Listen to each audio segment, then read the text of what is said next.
Meu nome é Fernanda Conceição dos Santos da Silva. Um pouco grande, mas é o meu nome de casada, né? Eu tenho 40 anos e esse ano eu passei por um processo, né? Estou passando pelo processo e meu esposo ele faleceu com uma doença pulmonar e vivendo esse processo todo eu tive o desejo de criar um projeto que se chama o Instituto Adriano Mota da Silva, que é para ajudar pessoas, né, que possam estar que esteja, né, que estão ou que possa estar na mesma condição que ele esteve. Eu fui casada há 19 anos com o Adriano, né? A gente descobriu essa doença que ele tinha mais ou menos na casa dos 30. E foi muito difícil porque o médico ele não conseguiu diagnosticar logo a doença que ele tinha. E foi fazer um tratamento e o tratamento era para outra coisa e acabou dificultando a situação dele. E quando descobriu que realmente ele tinha, já era uma situação bem crítica. Descobriu-se uma bactéria no pulmão dele e essa bactéria ela era super resistente. E o tratamento que ele estava fazendo era para outra doença e a gente teve que procurar recurso em outro lugar, porque aqui onde a gente mora não tinha.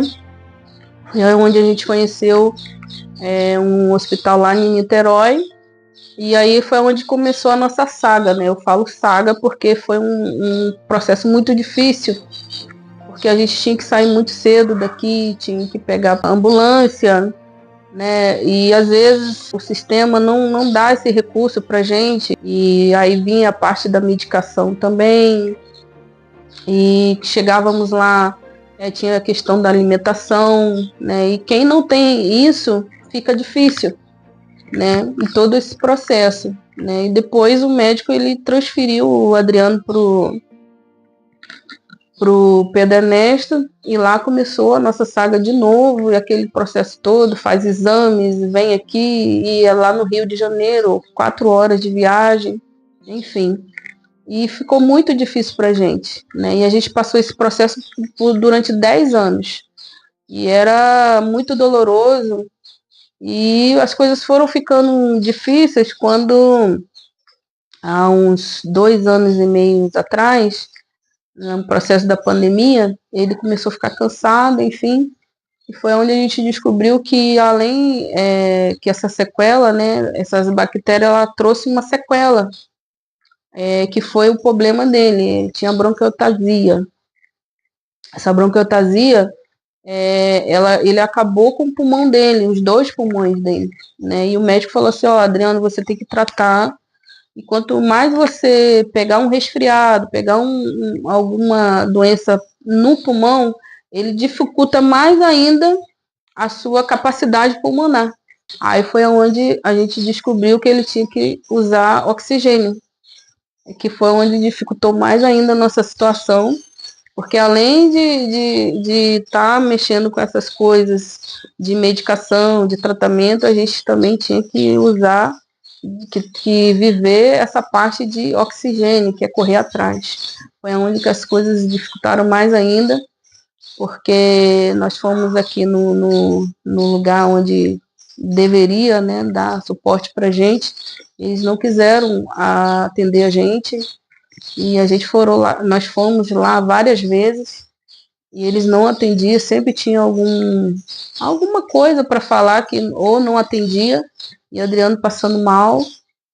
E foi onde a gente, através de uma amiga nossa, nós entramos na justiça para ele conseguir o oxigênio, o home care, né? Isso era muito doloroso, né? Porque era uma coisa que era para a gente ter, né, facilmente, e a gente não conseguiu, né? A gente não teve esse apoio, esse recurso de imediato. E foi onde dificultou mais ainda o tratamento dele. E com isso, o médico entendeu que ele precisaria de um transplante e começou o processo. Nós fomos novamente transferidos para o outro hospital, o UNSC, E lá nós fomos bem tratados, bem recolhidos, bem, né? E foram onde eles passaram informação para a gente, o que a gente ia enfrentar. Ele tinha que passar por um processo, uma seletiva, e essa seletiva tiveram vários médicos, né? E esses médicos, eles iam avaliar o Adriano e ver se ele estava apto para o transplante. Né? Ele passou em todos os processos, atendeu bem, só que essas avaliações, ela não era de um dia para o outro, né? Ela durou 1 ano e meio. E foi onde o processo mais doloroso e mais difícil, porque a gente tinha que contatar ambulância, e a gente tinha que contatar, tinha que depender de alguém para levar a gente quando não tinha ambulância. Chegava lá, a gente tinha que ver essa questão de alimentação, de transporte, enfim. Então era muito difícil, a gente saía muito cedo daqui, chegava tarde. E quando chegava lá, o acesso que eles tinham, no caso, o atendimento era mais para o paciente, e não tinha muito assim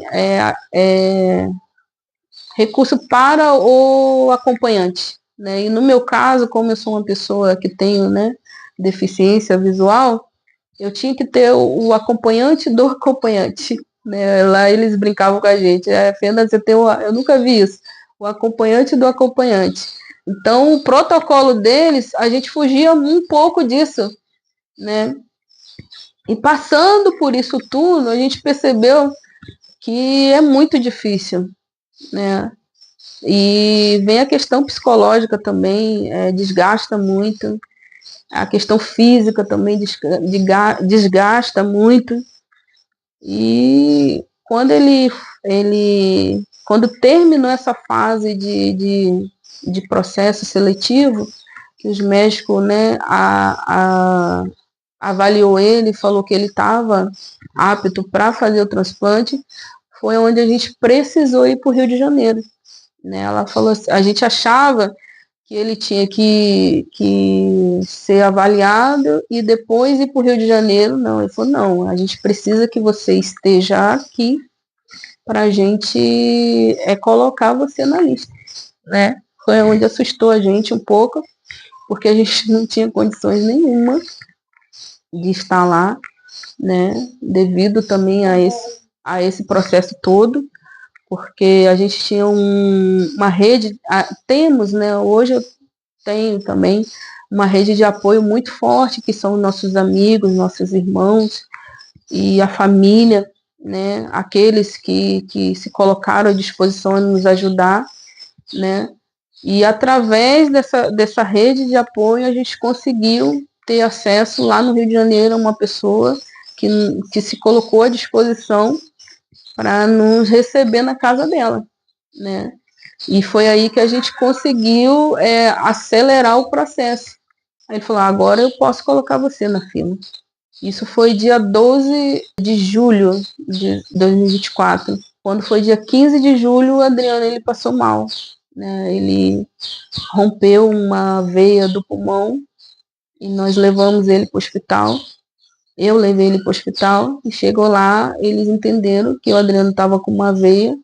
E foi todo aquele processo, né, de rever a situação dele, estabilizar o quadro dele, só que ele veio a ser entubado no dia 29, ele teve uma parada cardíaca e precisou ser entubado. Foi onde o médico chegou para mim, para minha cunhada, falando que o Adriano ele não tinha mais condições de ser transplantado, e na condição que ele estava, ele não tinha como mais.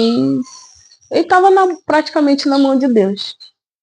E naquela semana, naqueles dias que ele ficou lá no hospital, né, e vendo aquela situação toda, e também o que a gente passava antes, ele falou, Fernanda, agora eu sei o que eu quero fazer. Eu sei o que eu quero fazer, porque eu estou aqui. Eu falei, você quer fazer o quê? Eu quero nesse foco aqui, ajudar as pessoas que estão nessa situação aqui. Né? Ela falou, não, o seu sonho é o meu sonho. né? Então, antes dele falecer, a gente já sabia o que a gente queria fazer. E quando ele faleceu, eu falei, não, eu não vou deixar esse sonho dele morrer. Eu sei o que tem que fazer, e a gente fazia junto, e eu vou continuar com esse projeto dele, né, que é ajudar pessoas nas mesmas condições que estejam, que possam estar, né, porque eu sei qual é o processo. E eu sei que a burocracia, ela atrasa muito a vida do paciente. E eu entendo que o Adriano, ele não teve tempo. Se ele tivesse tempo, né, se o sistema ajudasse mais, eu acredito que teria mais condições. Porque quando ele entrou na fila, já não tinha mais tempo, o corpo dele não aguentava mais. Eu conversei com alguns amigos meus sobre esse projeto e eles aceitaram a minha proposta. Mas você quer fazer o quê, Fernando? Eu quero ajudar o que eu puder fazer para que as pessoas tenham, né, essa condição de ganhar tempo. Eu não posso mudar o mundo, mas se eu puder ajudar em alguma coisa, adiantar o processo, amenizar a situação, eu acredito que ajuda muito. Por mais que eu sei que eu não vou resolver o problema da pessoa, né? Mas eu sei que vai aliviar o sofrimento.